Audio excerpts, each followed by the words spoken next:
push off Henry, Henry's having a bad day. Anything worth shooting is worth shooting twice. Ammunition's cheap, lives are expensive.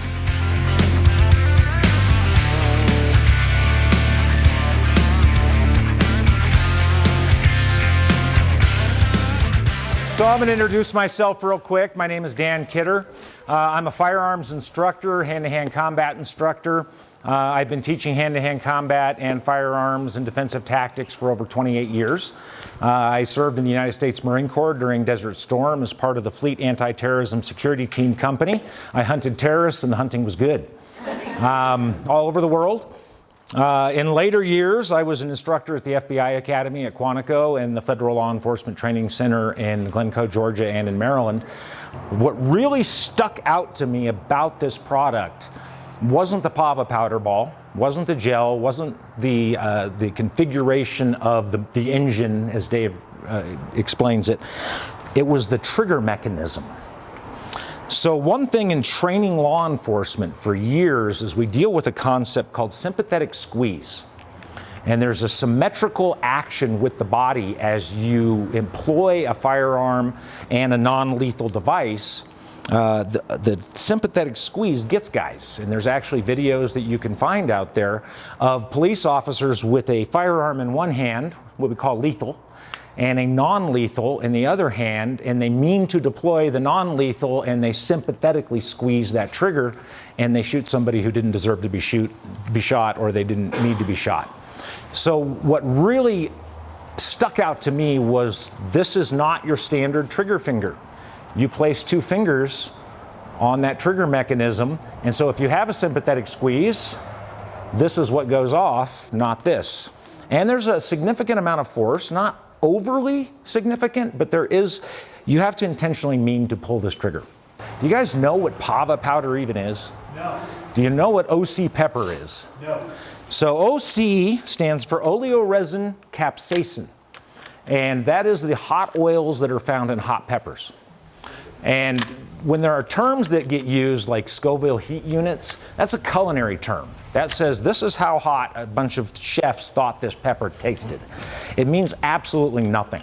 So the right way to know what the percentage or the parts per million of OC in a pepper gel is high performance liquid chromatography.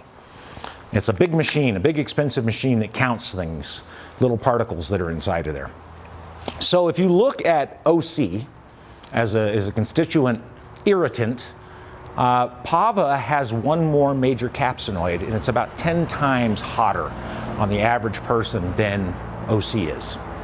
And it's a standoff weapon, so I don't have to be hands-on with a person like I would with a stun gun. So I have some distance. Andrew, you want to get this? Yeah, let me point this at the side like you were. I'm going to shoot Bob. Bob has been mouthing off. Henry. Henry. I'm going to shoot Henry. Henry. His name's Jimmy. I got the other camera pointing straight at. There it goes. I was getting a lock. So to use this, I've got a safety on either side, and that safety does three things. It activates the device, which frees the trigger to allow the trigger to operate. It turns on a very bright stun light, and it turns on a laser. And the other thing about this finger on the side, other than just sympathetic squeeze, one of the techniques I train my students with firearms is to use the natural tendency of the brain and the fingertip to align. So if I point at you, I'm already pointing my weapon at you. I'm minimizing my aiming time. So my natural point of aim, just by pointing at Henry, is right there. Okay? And the laser goes ahead and it affirms or confirms that my natural point of aim is already at Henry. So I have the opportunity to deal with Henry at arm's length. I don't have to worry about shooting myself in the hand. Okay, as I push off Henry, Henry's having a bad day. But as one of my old mentors, a firearms instructor named Clint Smith used to say, anything worth shooting is worth shooting twice. Ammunition's cheap, lives are expensive. All right, so you have 2 shots, repeatable, and now you can reload if you need to because wolves travel in packs and you might want to deal with multiple bad guys.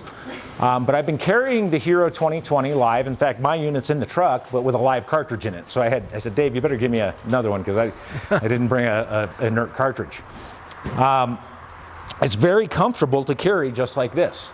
And so as you begin to put together your safety plan, I want you to really consider your daily activities, your wardrobe, places you go where this may not be permitted. It's, I believe, available for sale in all 50 states, isn't it?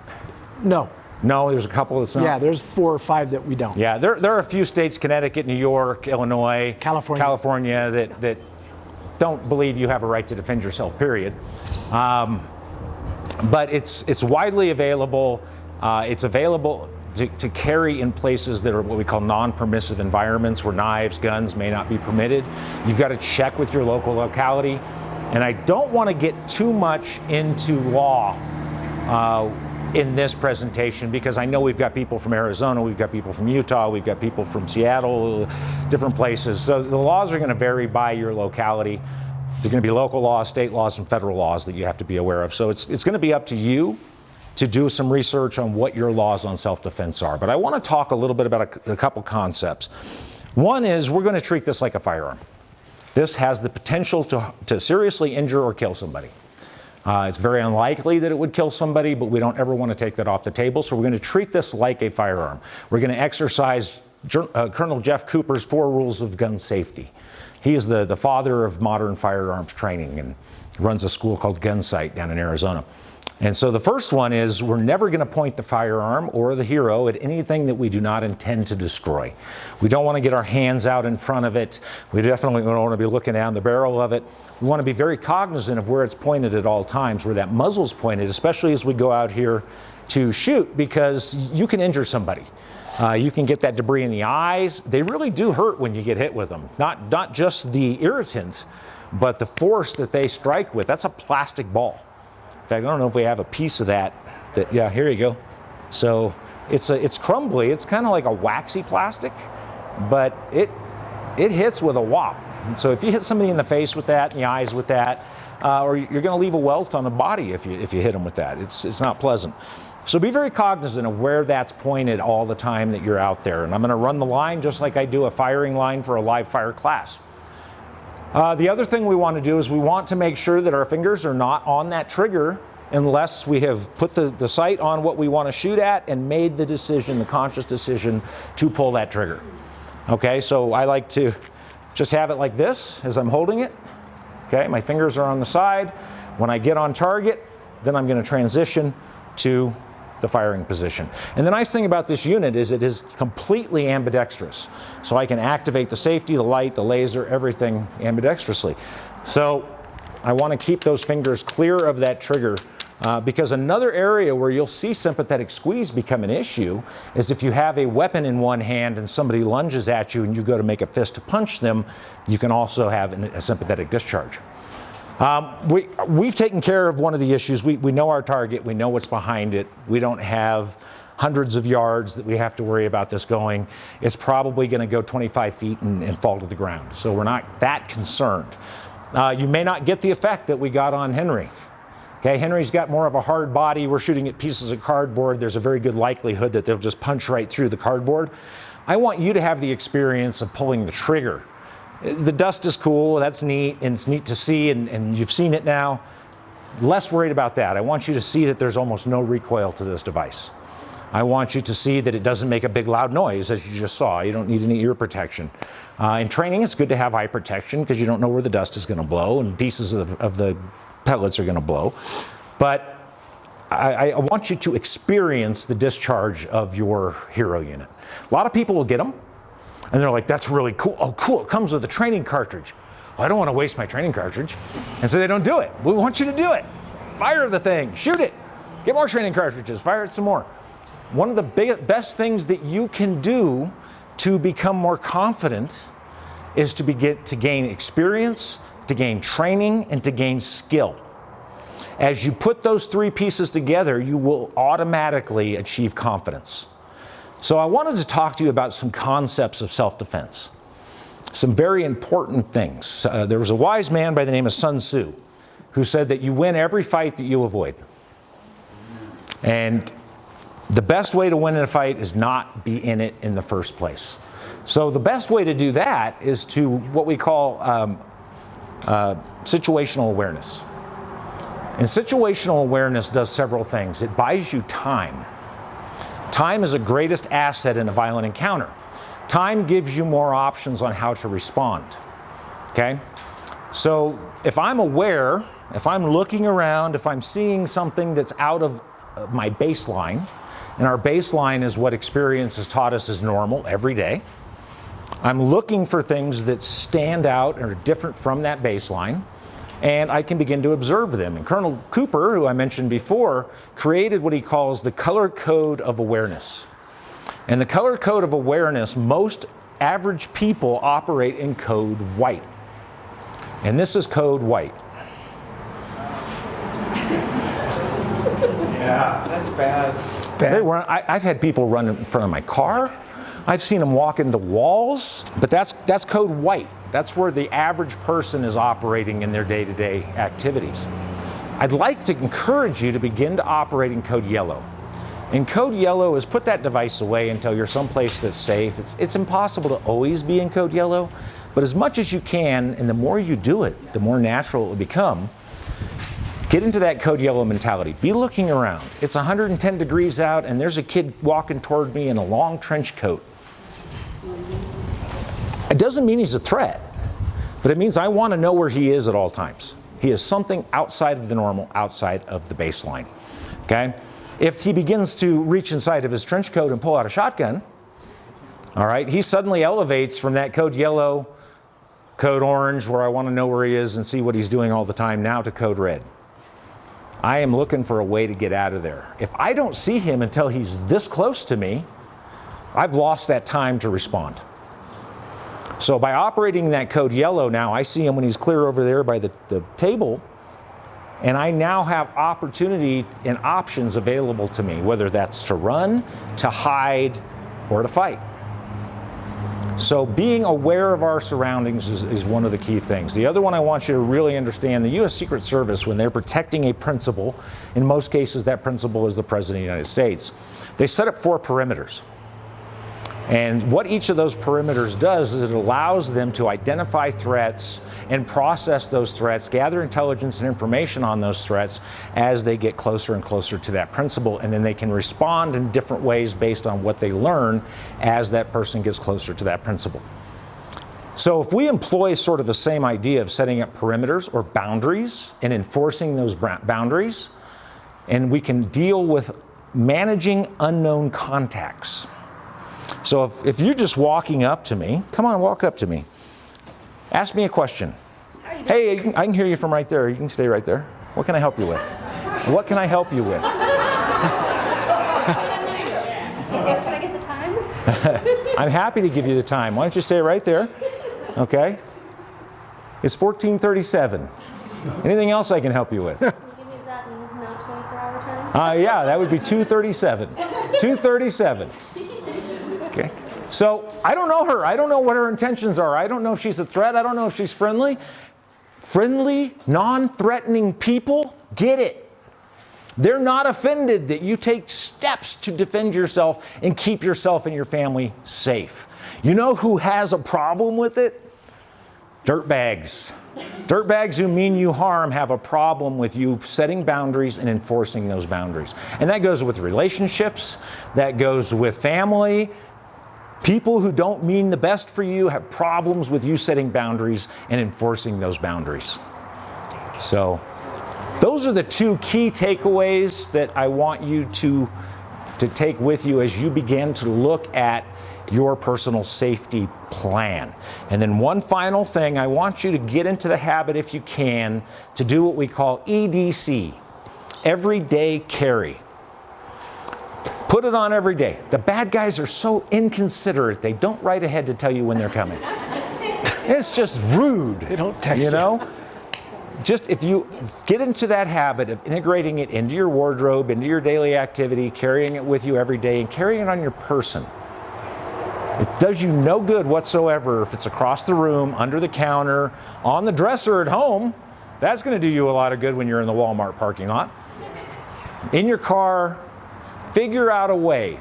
You will have to adapt, improvise your activity in your wardrobe to make it comfortable and get it integrated into your daily activity.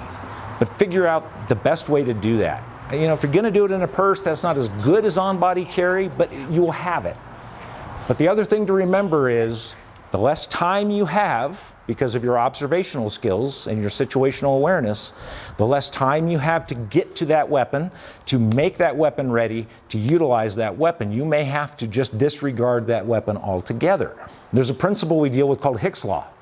And Hicks Law is the more options that you have available, the more time and difficulty it takes you to process which option you want to utilize.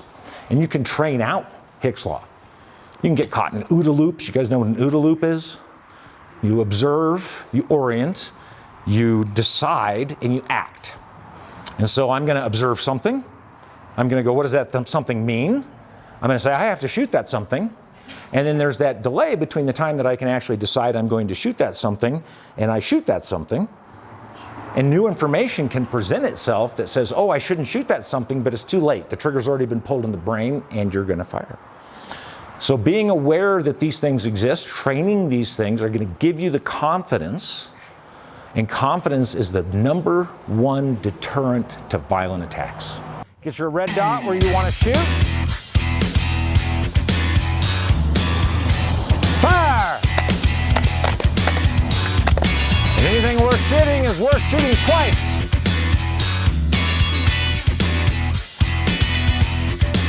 When you are ready, you may pull that trigger all the way once and then let it go completely and pull it twice.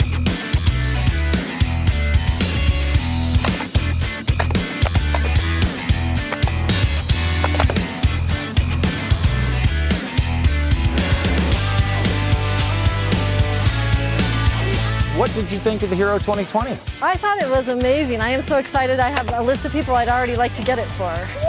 I mean, I love that it is powerful and effective, but at the same time it's not lethal. It's something that you can keep with you all the time, and you can feel protected and safe and competent to use it. Were you surprised by how little recoil and how easy to use it was? Absolutely. I just recently, actually last Christmas, bought my first handgun and tried out several different models, for whatever you want to call it, and all of them, the kick was like kind of scary, and this is so easy you don't even feel it, so it's very nice. Is this something comfortable you can see integrating into your day-to-day activities? Absolutely. I would take it everywhere with me. What would you say to somebody that might be on the fence or had never been exposed to this, that they should be their key takeaway? I would say that it's the answer. I mean, if they want to protect themselves, they want to have some security and confidence, they want to carry something that they don't have to worry about that they're actually going to kill somebody with, that this is the thing to do. So, and it's the cutting edge, it's the newest thing. So it would totally be their hero.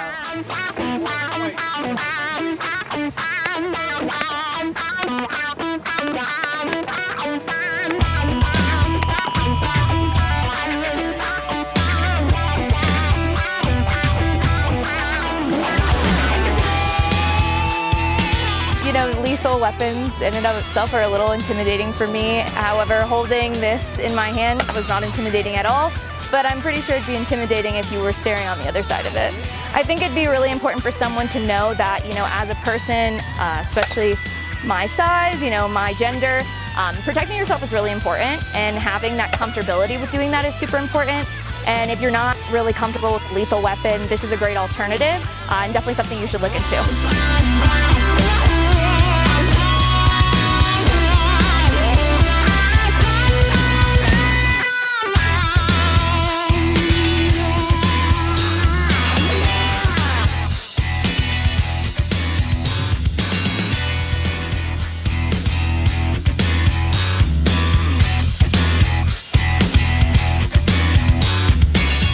I'm someone who's not really confident with using guns. I've never been exposed to any kind of equipment or any kind of tools to defend myself, I guess. So my first experience was something like that. I felt safe, I felt confident, And it felt natural. It didn't feel foreign or just, that first intimidating feel of holding something like this. So it was really amazing. Is this something you can see integrating into your day-to-day carry and activities? Absolutely. It's lightweight, it's easy, you're able to easily discreetly tuck it within your pants, so it's not something that is, in the way or feeling cumbersome.